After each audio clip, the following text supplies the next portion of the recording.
So we're at the corner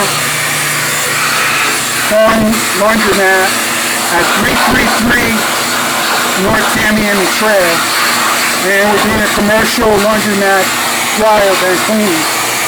So in this we have to actually work in the back room behind the dryers, and you see all the buildup that's here. All we do is basically go in there and just grab all the stuff that's in here out.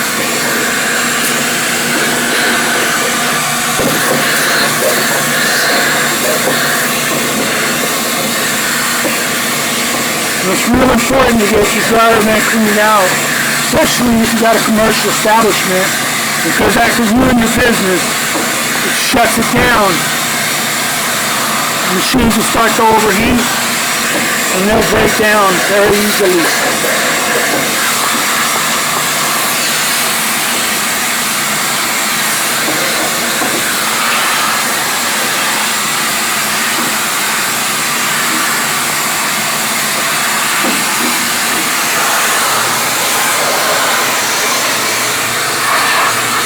So I'm starting on the back of the machine, getting the motor.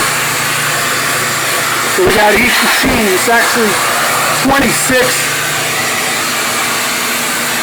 machines, but they're running through 13 different vents going up. And if you look, you can see the vent line, 2 per machine going up to a vent, which exits through the roof. Okay.